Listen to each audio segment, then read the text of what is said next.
Konuğumuz yazar Fuat Kaf. Fuat arkadaş merhaba, yayınımıza hoş geldin tekrar. Doğrusu ilginç bir dönemden geçiyoruz. Yani bu saldırıları neredeyse 2013-15 döneminde bu düzeyde görmedik. Provokatörler iş başında, sürecin aktörlerinde de Başkan Apo başta olmak üzere çok ciddi saldırılar var. Oradan başlayalım istiyorum. Siz neye görüyorsunuz bu saldırıları? Şimdi tabii yani ciddi bir süreçten geçiyor ve ciddi işler yapılıyor ve yapılmaya da devam ediyor. Özellikle Başkan Apo tarafından başlatılmış bir süreç var. Bu sürecin ciddiyeti de artık herkes farkına varmış durumdadır. Özellikle PKK'nın feshedilmesi, silahlı mücadelenin stratejik olarak devre dışı bırakılması, daha sonra 30 gerillanın sembolik olarak silahlarının yakması, karşı taraf açısından barıştan yana olmayan, savaştan yana olan, ranttan beslenen kesim işin artık ciddi olduğunu anladı. Ayrıca devletin de bir kesimi bu sürece dahil olduğunu anlaşılınca, örneğin işte diyelim ki eskide derin devlet denirdi, devletin esas sahibi denilirdi. İşte bunu temsil eden mevcut durumda görünür konumda olanlar da dahil olmak üzere bu sürece de bir biçimde destek verdiler. Bir biçimde sürecin sürdürülmesi açısından bazı açıklamalarda, değerlendirmelerde bulundular. İşte bu rantçı kesimin artık ayağının altındaki toprağın kaydığını görünce ve gerçekten de işlerin ciddi olduğunu, başkanı bu tarafından özellikle bu süreci mutlak anlamda barışla sonuçlandırma konusunda üstüne düşen bütün görev ve sorumluluklarını yerine getireceğini anlaşılınca artık bunlar deyim yerinde de kıyamet koparmaya başladılar yani. Bunlar kimdir diye sorarsanız elbette ki savaştan beslenen, hiçbir iş yapmayan, hiçbir uğraş yapmayan, sadece milletvekili adı altında 10 yerde maaş alan, maaşın yanında birçok alanda rant koparan bir kesim bu. İkinci kesim siyasi rantın peşine olanlar. Üçüncü olarak da büyük ihtimalle diyorum, devletin o işte içinde karşı konumda olan, süreci doğru bulmayan, barışta yana olmayan da o kesim de bunlara dahil olmak. Hatta ben o kesimi bunlar olduğunu düşünüyorum. Yani derin devlet dediğimiz gökten zeminle aşağı inmiyor ki yani. Ya da derin devlet dediğimiz zaman görünmeyen bir şey değil ki. Aslında görünüyor. Ama bu süreçte bence açığa çıkıyor. Burada en iyi temsil eden kimdir? İşte bu Türkiye Büyük Millet Meclisi'nde Turan Çömez'in ve onun partisinin genel başkanının bence bunların temsilcisidir. Yani o derin devletin sürece karşı olan kesimin temsilcisi şu anda bunlardır aslında. Başka kim olabilir yani? Korkunç derecede artık, çünkü bunlar bir savaştan besleniyorlar. Yarın öbür gün savaş biterse, barış gelirse, iki toplum ya da Anadolu ve Mezopotamya halklarının içerisinde onlarca toplum barış içerisinde bir arada yaşarlarsa, savaş ortada kaldırırsa bunlar nasıl yaşayacaklar? Yani onu gerçekten insan merak ediyor. Bunlarla ilgili bir soru sorabilir miyim? Açmakta belki hatırlatıp açmakta yarar var. Şimdi daha önceki dönemlerde hatırlarsanız aslında Erdoğan'ın Cumhurbaşkanı seçilememesi için çok ciddi bir siyasi işbirliği vardı. Ama şimdi işte o zaman Meral Akşener'di başkanları. Öyle bir provokasyon o altılı masa içerisinde yarattılar. Kürt hareketli özellikle dışlayarak, onlara düşmanlık yaparak yarattılar ki adeta Erdoğan'ı da yeniden seçtiler. Yani bir şekliyle Türkiye'deki rejimin bu biçimiyle devamlılığına da neden oldular. Tüm bunları şimdi oturup düşündüğümüzde bunların gerçekten o devlet içerisindeki örgütlü kesimin ciddi anlamda bugünler için hazırlayıp tasarladığı bir güç olduğunu söyleyebilmek mümkün mü? Tabii ki. %100 diyorum. %100 diyorum. Yani yoksa devletin içerisindeki o gizli kesim, hücre dediğimiz uyanması gerektiği yerde uyanılması gereken o kişiler, bireyler kim olabilir ki? Zaten bunlar da sonuçta yani. Yani birincisi bu. Devletin özellikle karşı çıkan kesimin, ranttan yana olan kesimin karşı çıkması. Birincisi bu. İkincisi de açılışta söylediniz yani ölümü gösterip, Kürt halkına ölümü gösterip sıtmaya razı etmedir. Yani mesela karşı taraf da şunu diyecek, işte Erdoğan'ın Bahçeli'dir ve benzeri. Ya işte görüyorsun yani ortam çok gergindir. Herkes karşı çıkıyor. Bunlar işte süreci bozmak istiyor. Dolayısıyla bizim şu an yapmamız gereken şeyleri yapabilecek durumda değiliz, konumda değiliz. Türkiye'de bir kaos ortaya çıkar. Şehit aileleri bir kısmı özellikle karşıdır. Askerlerin bir kısmı karşıdır. Gazilerin yani işi abartarak tabii derinleştirerek Kürt hareketinin önüne, Başkan Apo'nun önüne getirebilirler bu konuda. Dolayısıyla siz şimdilik bir de şunu da yapın da gerginliği biraz düşürelim deme ihtimalinin de yüksektir yani. Bunların yani hani danış dönüş kanal demiyorum ama böyle biraz şu ya bir biçimde ya da Erdoğan onlar bundan yararlanabilir. Veya bunlar da biz böyle yapacağız aslında. Tepki göstereceğiz. Tepkimiz çok yüksek olacak. Meclislerde konuşacağız, sokaklarda konuşacağız.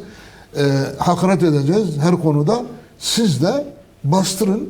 Dolayısıyla az bir vermeyle artık neyse yani o konudaki onu da çok fazla belki biraz sonra konuşuruz.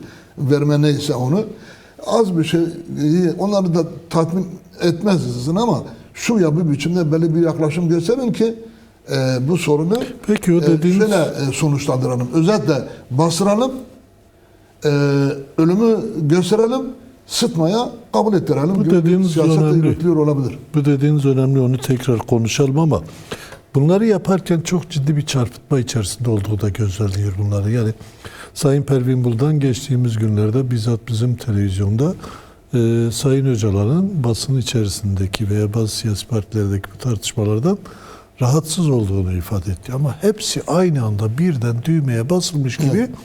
Bir tek İYİ Parti değil. İşte kendine solcuyum diyen bu ulusalcı kesimden bazıları Halk TV'de de bilmem Tele1'de de isim de vermek var.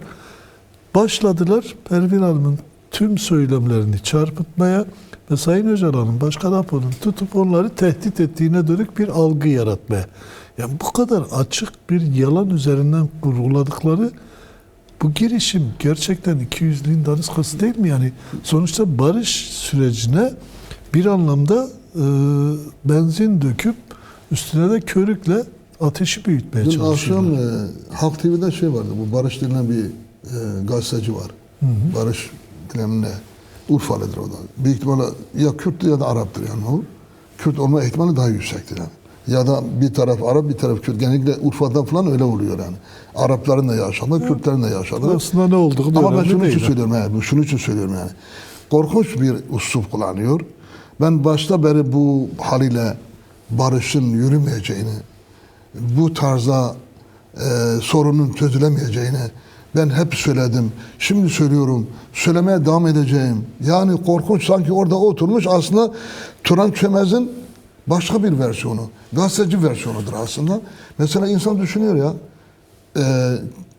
Sözcü televizyonu olduğu gibi, Halk TV olduğu gibi, işte İYİ Parti olduğu gibi, genelde böyle dediğin gibi aniden ortaya çıkınca, aslında anti ortaya çıkınca şöyle de diyebilirim.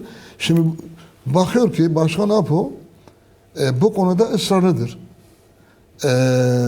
Ve artık kendisinin, yani Başkan Apo'nun yapması gereken her şeyi yapmış ama artık bundan sonra yapması gereken de devlete ait olduğunu görüyorlar yani. Şimdi dedik ki ne yaptı? PKK'yı feshetti. Ne yaptı? Stratejik silahlı mücadele stratejik olarak devre dışı bıraktı. Ne yaptık? Dedi ki biz Türkiye'ye geleceğiz. Türkiye toplumun demokratikleşme, Kürdistan'la birlikte yaşama imkanını ortaya çıkaracağız. Bunun için ne lazım? Siyasi ve hukuki zemin lazım. İşte 30 gerilla silahlarını yakmış, Türkiye gelecek fakat yasalar hazır değildir. Şimdi sıra kimdedir? Sıra Türkiye devletinin yapması gereken. İşte tam da bu noktada. Yani artık Türkiye devletinin kendisi yapması gereken bir süreçte dediğin gibi bu kadar böyle öne çıkarılması tepki gösterilmesi, hakarete varan söylemlerde bulunması bence de dediğim gibi bu ölümle özellikle tehdit etme, ölümle tehdit etmenin sonuçları ne olacaktır? Bu süreçle bağlantılı olarak söylüyorum. Elbette ki sıtma olacaktır. O zaman Kürt hareket demiş tamam ya biz ölüme değil de sıtmaya razıyız falan. Kürt hareketi Yani bunun o açıdan- karşısında ne yapar? Siz bunu da yakından tanıdığınız, bildiğiniz için. Kürt hareketi böylesi bir yaklaşım karşısında gerçekten sonuç itibariyle çözüm odaklı davranacaksa yaklaşımı ne olur sizce? Yani şudur, bir süreç devam ediyor gerçekten. Daha önce de birçok kez şunu söyledik yani. Bu süreç ağırdır. 40 yıldır sürdürülen bir savaşın sonuçlanmasıyla ilgili sürdürülen bir müzakere söz konusudur, bir diyalog söz konusudur.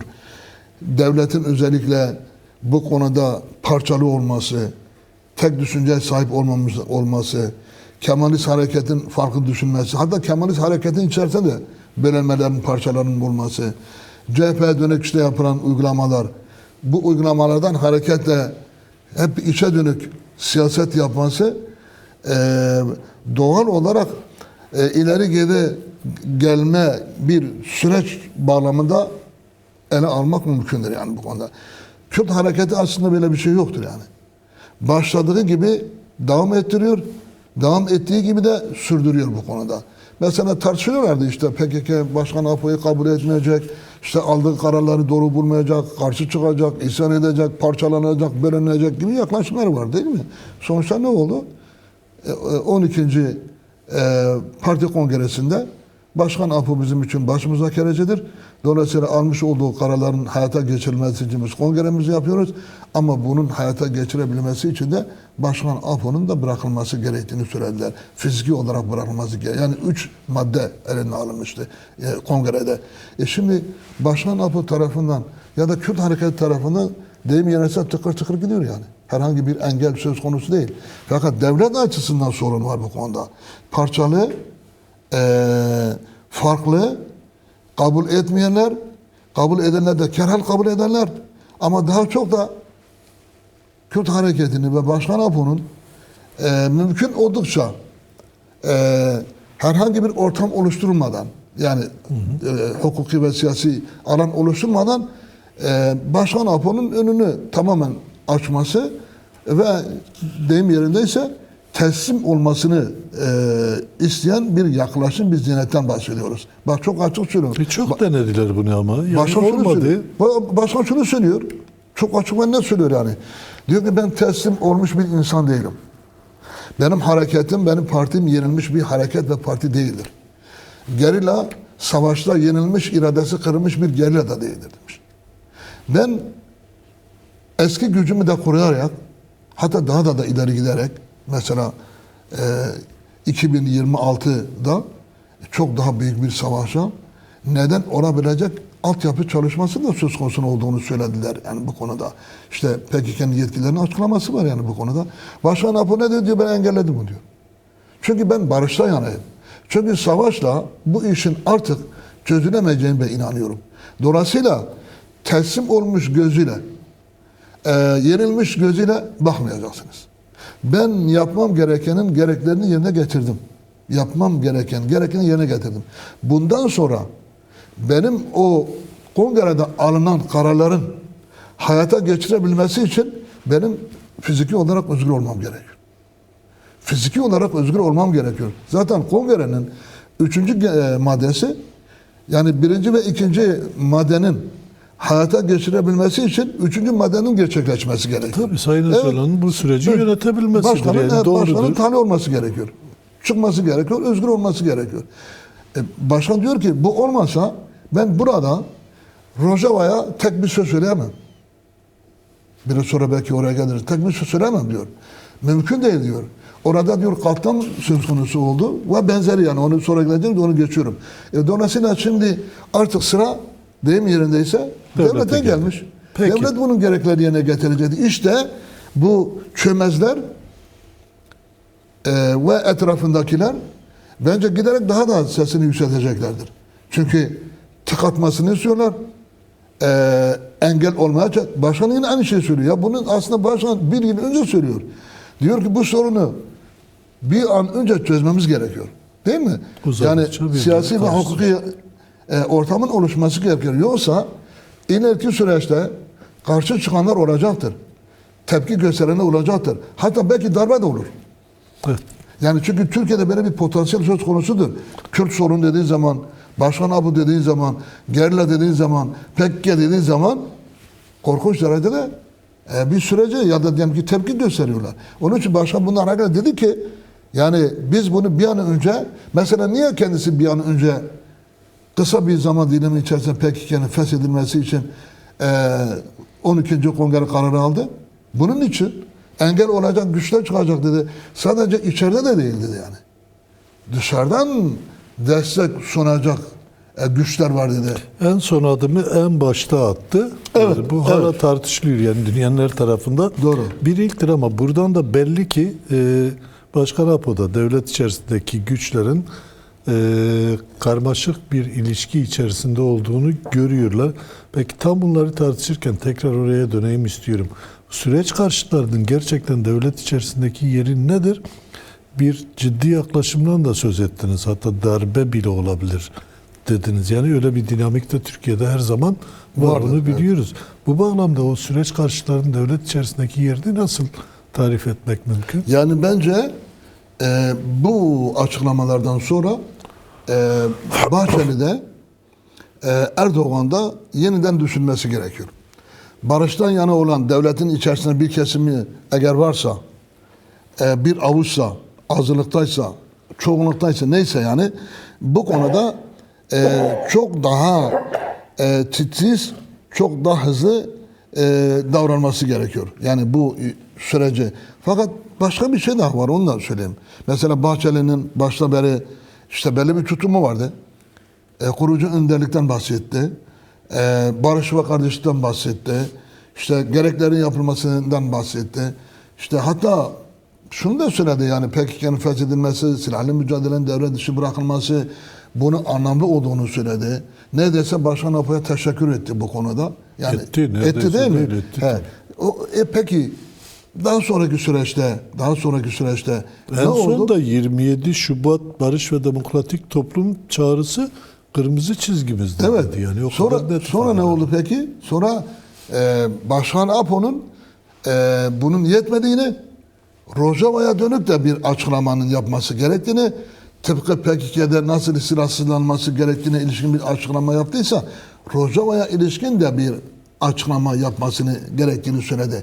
Ama peki sorulur yani, siz ne yaptınız gerçekten ya? Bu provokatörlerden mi güç alarak bunu söylüyor Yani o zaman? Öyle ondan düşünmek önce mümkün mi söyledi? Aynı sürece denk mi geldi? Ama ondan önce bu söyledi. Bahçeli'nin açıklaması vardı. Fakat demek istediğim büyük ihtimalle süreçte yana olmayan, barışı istemeyen, ranttan yarılan o kesim bunlarla bir görüşmesi vardı mutlaka. Yani böyle Bahçeli ile görüşmemesi, Erdoğan'la el altında görüşmemesi, el birliği biçimde kendi içerisinde görev bölümü yapmaması mümkün değil yani. Mesela ben hep şunu söylerim. AKP'nin içerisinde iki görüş var. Ya da iki görüş var gibi görünüyor. Bir görüş karşı olduğunu gösteriyor. Yani açıklamalarıyla. Bir görüş de daha ılımlı gibi görünüyor. Erdoğan ise mesafeli. Yani ne ondan ne ondan gibi görünüyor. Ben bunların bir görev bölümü olduğunu düşünüyorum. Erdoğan şunu diyebilir yani. Ya biz topyekun yana olmayalım ya da topyekun karşı da olmayalım. Bir kesimimizi şöyle yapalım, bir kesimimizi şöyle yapalım ve sürece bakalım. Evet. Ve sürece bakalım. Ben de orta yerde dururum. Biliyoruz yani ne zamana kadar ciddi bir açıklaması olmadı. Sanki hiçbir şey yokmuş gibi bir yaklaşım gösterdi. Bahçeli daha çok açıklamalar ve değerlendirmeler yapıyordu. Sonraki süreçte işte biraz daha artık Bahçeli'nin söylediklerini değil ama süreci gördüğünü, olumlu olduğunu ve benzeri bir yaklaşım gösterdi. O açıdan bence el altında İYİ Parti de derin devletin yani süreci doğru görmeyen, karşı olan derin devletin ile Bahçeli ile Erdoğan'la bir görüşme içerisinde olduğunu, Bir denge şu ya bu içerisinde biçimde bir görüşme içinde olduğunu düşünüyorum. Bu görev bölümüdür. Çünkü Türkiye Devleti öyle basit, sıradan bir yaklaşım olarak Kürt sorunu ele alıp değerlendirmiyor. Başkan Apo ben diyor bir haftada çözerim diyor. Sen nasıl ki Türkiye için, Türkler için hak istiyorsan ben de Kürtler için hak istiyorum ya. Sen bir halksa ben de bir halkım. Sen kendi ana dilinle konuşuyorsa ben de kendi ana dilimle konuşuyorum. Evet. Kültürünü yapıyorsa ben de kültürümü bu bağlamda yaşatırım diyor. O açıdan demek istediğim Başkan Apo kısa süre içerisinde bu işi halledebilecek güce ve yetkiye sahiptir. Fakat dediğim gibi devlet inkarcı bir siyaset üzerine kendisini inşa ettiği için ya bu Kürtlere biz nasıl verelim? Kandıralım diye bir yaklaşımı, oyalayalım diye bir yaklaşımı Peki söz bunu konusu sorayım o zaman. olduğunu söylemem gerekiyor. Yani. Bunu engellemek nasıl mümkün olur? Yani sonuçta sürecin toplumsallaşmasından söz ediyoruz. Bunun için DEM Parti de büyük bir mücadele yürütüyor. Sürecin toplumsallaşması için yürütülen bu mücadele, bu provokatif girişimleri, işte devlet içerisinde kümelenmiş bazılarının kirli hesaplarının önüne geçebilir mi? Bunun için de mesela siyasetin yapması gereken tam olarak nedir? Bence bu görev devlete düşüyor. Yani bu sürecin doğru temelde gitmesi, sonuçlanması ne bağlı olarak eğer ele alırsak bu durumu bence bu görev ve sorumluluk Bahçeli'ye, Erdoğan'a ve işte bu süreçte yanı olan kesime düşüyor. Çünkü Başkan Apo bu konuda onu engelleyebilecek konumda, durumda değildir. Nasıl engel olur peki devlet bunu? Yapacağı işlerle ilgili, atacağı adımın gereklerini yerine getirmekle ancak bu engel olabilir. Ve dedim ya, yani darbe de yapılabilir, Erdoğan'a da yapılabilir, Bahçeli'ye de yapılabilir. Yarın öbür gün başka türlü de olabilir. Ama eğer bunu istemiyorsa, buna engel olmak istiyorsa, işte bu diyelim ki mecliste bu çömezlerin konuşması ve değerlendirmesi, hakaretinin önünde engel teşkil edecek bir konuma kendilerini sokmak istiyorlarsa o zaman bir an önce adım atması gerekiyor yani. 93'te Turgut Özal'a yaptılar bunu yani. Adım atırsa ne olur Heval'im? O zaman bunlar da umutsuz kalırlar. Çaresiz kalırlar. Dolayısıyla yapabilecek çok fazla bir şey olmaz yani. Eğer iki taraf güçlüyse, iki taraf doğruyu yapıyorsa, iki taraf barışta yanaysa, savaşa karşıysa o zaman ne olur? O zaman yapması gereken nedir? Bir an önce siyasi ve hukuki altyapının, zeminin oluşturulması gerekiyor ki bunların önünde engel teşkil edebilsin. Yani. Evet, Suriye'yi de konuşalım biraz istiyorum ama şimdi şöyle ilginç de bir denklem var. Birileri Türkiye'de ırkçılık yaparak süreç karşıtlığını gösteriyor. Ne yazık ki Kürtler içerisinden birileri de ya işte Suriye yok ediliyor. İşte bu süreç bahanesiyle Suriye bir bütün olarak Türkiye'nin hizmetine koşuluyor deniyor ama Rojava'dan gelen açıklamalara da baktığımızda esasen orada tam aksine Kürtlerin arzuladığı ademi merkeziyetçi olmayan Suriye'deki yeni bir yapılanmanın da işaretlerini görüyoruz.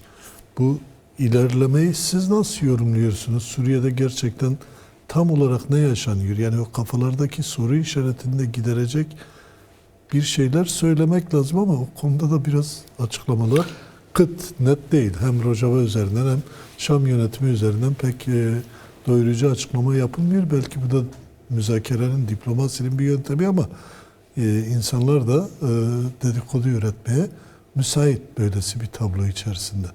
Yani mevcut durumda ben öyle çok fazla ilerleme olduğunu, olacağını tahmin etmiyorum yani. Şahsen yani. Bazı belki görüşmeler falan şu oldu ama sonuçta işin içinde Türkiye olunca doğal olarak kuşku duymak, geleceğe ilişkin bazı sonuçlar yani olumsuz anlamda sonuçlara ulaşmak mümkündür yani. Çünkü Türkiye kuzeyde çok katı, faşizan, kabul etmeyen bir yaklaşımla karşı karşıya olduğunu görüyoruz yani. Rojava'yı ondan daha kötü görüyor. Yani Rojava'yı kuzeyde daha berbat görüyor. Niye? Çünkü diyor işte güneyde zaten bir oluşum var. Rojava'da oluşan bir oluşum var. Yarın öbür gün İran'a müdahale edecek orada bir oluşum ortaya çıkacak. Bir tek işte kuzey kalacak. O da Kürt hareketi demokratik toplum ekseninde işte geniş çaplı bir örgütlemesi olacak. Kürdistan kurulacak kendilerine göre. O nedenle Rojava için mümkün oldukça Türkiye masada çok daha katı davranacak. Hatta diyorum ki Mısır'da atılan imza Rojava'nın karşılığı da olma ihtimalinin yüksek olduğunu düşünüyorum yani. Çünkü sonuçta Erdoğan gerçi tutursuz bir siyaset yürüttüğünü biliyoruz Türkiye özellikle. Hamas'ı savaşa sürükledi. İsrail'e saldırttı. Katliamlar gerçekleşti. Gazze'de binlerce insan öldürdü, çocuk katledildi, açlıktan, susuzluktan, bombardımandan. Ne oldu şimdi? Gitti orada altına imza etti. İşte Hamas'a gel silah bırak tarzında bir yaklaşım oldu. Yani önce kullandı, İsrail'e karşı belli bir duruş gösterdi onun üzerinden. Sonra Gazze yakılıp yıkıldıktan sonra imza attı. Peki gerçekten de sorma gerek. Yani orada kim kazandı ya? Araplar mı kazandı? Filistin mi kazandı? Kim kazandı burada? Kazanan yok. Bence belki de Türkiye kazanmıştır. Yani belki diyorum. Niye? Çünkü onun kaybedeceği bir şey yok. Orada Arap mı ölmüş? Orada Filistin mi ölmüş? Orada İsrail mi ölmüş? Onun için çok fazla önemli değil ki. Kendisini 3. Dünya Savaşı'nın 1. aktörü haline getirerek Amerika'dan bazı şeyler koparma çabası içerisindedir. Bir de yarınlar da üreterek.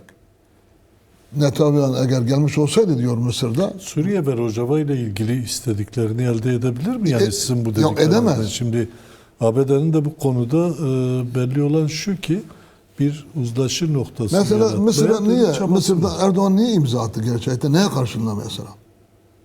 Yani Aslında ben bunun Batı Rojava olduğunu sisteminin içerisinde kalmaya dönük Tamam, imza attı. onun içinde kalmaya Batı dönüktür sistemi ama eğer orada bir aldığı uzlaşma ne? istiyorsa. Yani ben diyorum ki büyük ihtimalle Rojava'yı eksen alarak oraya imza atmıştır. Yoksa Erdoğan'ın oraya imza atmasının bir şeyi yok ki yani orada. Ha, kendi tarafını tekrar belirlemiştir. Yani ben Rusya, Çin'i değil, ben işte Batı bloku esas alan, Batı blok ekseninde yürütülen siyaseti ben esas alıyorum. Bu bağlamda ben buradayım, sizinle birlikteyim ve benzeri. Ama onun dışında biliyoruz ki Türkiye eğer bir yere bir imza atıyorsa onun karşılığı mutlaka bir şeyler vardır. Bir şeyler vardır aslında alma değildir yani. Kürt sorunuyla ilgilidir yani. Trump dikkat çekici bir söz kullandı aslında. Onu da hatırlatmakta yarar var. Trump bu ara kendisini tüm savaşları bitiren kahraman doğru. gibi görüyor ya. İşte tüm bitirdiği savaşları saydı. En son dedi işte bakın Türklerle Kürtlerin de savaşını bitiriyorum. Yani Suriye'yi işaret ederek, Suriye üzerinden yaşanan çatışmaları işaret eder. Yani deyim yerindeyse orada da bir şekliyle anlaşmanın aslında Türkiye ile olduğunu da gösterdi. Yani Tamam. Suriye'nin başına getirilmiş bir şey ama. Efendim yani Trump zaten diyor ben bitirmeyeceğim ama nasıl yani? Mesela entegre olma durumu onlar farklı ele alıp değerlendiriyor. Kürtler ise daha çok farklı ele alıp değerlendiriyor. Kürtleri kendisini savunabilecek, mevcut olan pozisyonunu kaybetmeyecek, kadın eksenli siyaset, askeri, güç, kendini savunma bağlamda ifade edebilecek eğer bir irade ortaya çıkarsa zaten sorun olmak. Yani şöyle diyor. Aslında Bu dediklerinizin Şam yönetimi tarafından kabul edildiğini Kasede öyle ve söylüyor. YPG komutanları açıkladı. Öyle söylediler. Diyor ki bu konuda biz bunu düşünüyoruz. Hatta işte bir açıklama yaptı. Suriye'nin genelde örgütlenmek istiyor. Elbette öyledir yani. Bu demokratik manifestonun, demokratik toplum manifestosunun zaten mihenk taşıdır yani. Topluma yayılma, Türkiye'ye gitme, oradaysa diyelim ki Türkiye'nin her tarafında örgütlenme. Bu genel bir yaklaşımdır. Bu genel bir duruştur ve bu doğrudur.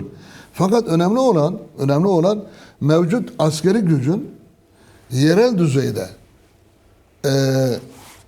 konumlandırabilecek bir pozisyonun ortaya çıkmasıdır. Ve bu pozisyon eğer ortaya çıkarsa, kabul edilirse zaten sorun çözülmüş olur. Ama eğer böyleyse O zaman Türkiye niye her gün ısrarla Başkan Apo'ya çağrıda bulunarak işte Rojava'nın da silahsızlanması gerektiğini, o 8 maddelik antlaşmanın içerisinde Rojava yönetiminin kendisinin feshedilmesi gerektiğini o zaman niye söylüyor? Yani eğer öyle Türkiye kabul etmişse, Amerika kabul etmişse o zaman sorun çözülmüş demektir yani. O nedenle perde arkasında başka şeylerin olduğunu düşünüyorum. Perde Bir arkasında. dayatma mı söz konusu? Ya bir yani? dayatma söz konusu, zorla kabul ettirme söz konusu. Türkiye bunu kabul eder mi etmez mi ayrı bir durum. Bu konuda Ayrıca Kürtler böylesi, Kürt Özgürlük Hareketi böylesi bir yaklaşımı kabul eder mi? etmez tabii. Başta Başkan Yani Apo olmak üzere. mesela Kürt Özgürlük Hareketi Rojava'da almış olduğu pozisyonun gerisine düşemez. Ama şöyle gerisine düşemez. Suriye'nin de yayılması, demokratik toplum ekseninde orada kendi örgütleme duruşunun ortaya koyması, askeri gücün entegre etme temelinde ama özellikle özgünlüğünü de koruyarak etme temelinde herhangi bir zaten sorun yok. Demokratik toplum manifestonun zaten mahiyeti odur yani. Bu Suriye için de geçerlidir, bu İran için de geçerlidir, bu Güney için de geçerlidir, bu Kuzey için de geçerlidir. Diyorum ki işte bu noktada eğer bir sorun yoksa yani kendi özel durumunu yerel düzeyde Rojava'da Kürtlerin olduğu bölgelerde özel durumunu eğer kabul etme durumu söz konusuysa zaten sorun yoktur. Ama ben diyorum ki bu konuda Türkiye büyük ihtimalle yarın öbür gün bir saldırı pozisyona girebilir. Kendisi değil. O zaman kuzeydeki Kendisi süreci değil. de ortadan Kendisi değil ama. kaldırır. Çeteler vasıtasıyla. Ya buna rağmen kuzeydeki süreç bundan etkilenir tabii. Yani etkilenecek. Yani bir tarafta hatta etkilenebilecek birkaç nokta olduğunu ben söyleyeyim madem ki şeyse. Bir Rojava'ya saldırı yapılırsa hem Şam tarafından hem de başka çeteler tarafından yapılırsa süreç doğal olarak belki de dondurulur. Belki diyorum hani. Çünkü bir tarafta antlaşma, bir tarafta müzakere, öbür tarafta katliam olmaz yani. Ve Türkiye'nin elinde oluyor bu. Bir, bu olursa süreç doğal olarak sekteye uğrar. İki, komisyonun yapacağı önerilerle ilgili süreç sekteye uğrayabilir ya da tıkanabilir. Şunu o gün Peki söylemiş. zamanımız az ama bu önemli dediklerinizden yola çıkarak soruyorum bunu. Sonuç itibariyle Türk Devleti bugüne kadar onlarca kez Kürt Özgürlük Hareketi ile Başkan Apo ile görüşmüş ve o da deneyim kazanmış. Tekrar aynı senaryoları oynayarak sonuca gidemeyeceğini de defalarca deneyerek görmüş, on binlerce insan yaşamını yitirmiş. Şimdi aynı yola girecek güç gerçekten hala Türkiye'de potansiyel olarak var mı yönetenlerde? Var, Türkiye'de var. Yani Türkiye'de savaşı sürdürmekte yana olan bir altyapı çalışması olduğu gibi bir altyapı ideolojik olarak, siyasi olarak, örgütsel olarak da söz konusudur. Ve bunlar bütün partiler içerisinde yer alıyordur. Bütün partiler içerisinde diyorum. Bazıları şimdi sesini çıkarıyor, bazıları şu anda sessiz kalmış, bazıları derinlere inmiş, bazıları daha değişik örgütlemeler yapıyor, çeteler oluşturmaya çalışıyor şu an mevcut durumda. Türkiye'de var. Çünkü Türkiye'de bak ben şey söyleyeyim. Yarın öbür gün meclis, daha doğrusu bu komisyon meclise şunu soracak. Diyecek ki işte PKK'nın üst düzeyinde görev alanlar dışarıda kalacak. Orta derecede olan kadrolar suç işlediklerine dolayı, cinayet işlediklerine dolayı, askerlerin bilmem ne yaptıklarına dolayı mahkemeye çıkacak, yargılanacak, idam ceza alacak ama affedilecek. Dolayısıyla 10 yıl siyasetin dışında kalacak. Geride kim kalıyor? 3-4 kişi kalıyor. Bir avuç insan kalıyor daha doğrusu. Şimdi bir avuç insanla Türkiye'de demokratik toplum çalışmasını yapman mümkün mü? Yani ondan önceki süreç, ondan sonraki süreçin de önünde kesiyor Türkiye devleti. Şimdi böyle olursa ne olur? Demokratik toplumda yana olan Kürt Özgürlük Hareketi bunu kabul eder mi? Yani 50 kişi dışarıda kalacak.